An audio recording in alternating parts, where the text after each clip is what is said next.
Okay, so all this week I have been reading Dolores Cannon's Convoluted Universe series. I am currently on volume 2. If you don't know who Dolores Cannon is, she is one of the pioneers in the field of quantum hypnosis therapy, or what many commonly refer to as past life regressions.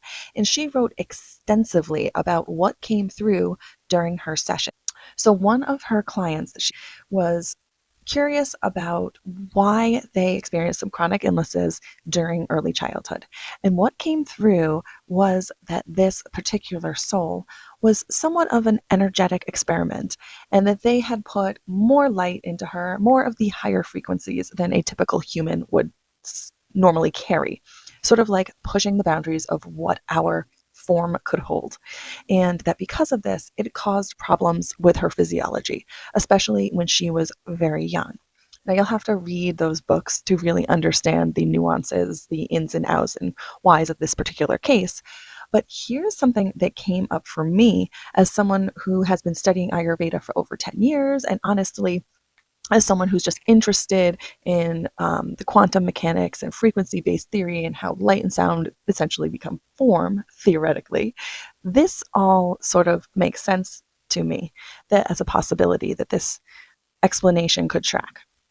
So I started thinking more about this, and maybe it's because I am personally in the middle of the autism diagnostic process with my kids, and am neurodiverse myself, and am just learning so much as we go.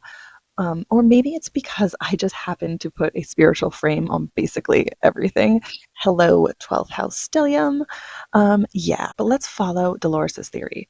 It seems possible that perhaps those of us on the neurospicy spectrum, or the neurologically more complex end of things, autism, ADHD, anxiety disorders, etc., what if we came in with more light to embody?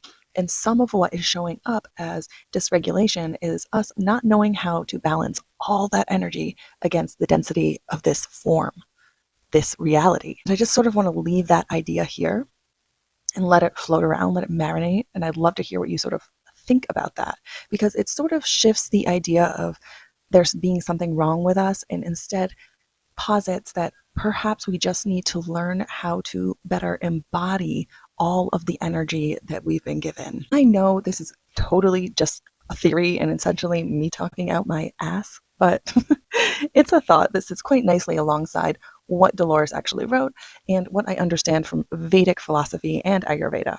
Also, I've had my own past life regression experiences, which were literally more powerful than at least 3 years of therapy put together. But what I think is that this lens, this way of looking at neurodiversity as possibly a question of energetic embodiment, is interesting to consider and could be a genuinely supportive tool. And if you want to unpack what that means from an Ayurvedic standpoint, at least what I think it could mean, I'll do another part to this. I'll do it in part 2. If you do follow along with this logic, there are actually Ayurvedic practices that could help a lot of people. And it's kind of in my wheelhouse. So yeah, I will explore that in an upcoming short. For now, if this subject matter interests you, please comment below. Let me know your thoughts on it. Subscribe and join this community where we explore motherhood, spirituality, Ayurveda, and nature-aligned living in the chaos of American life.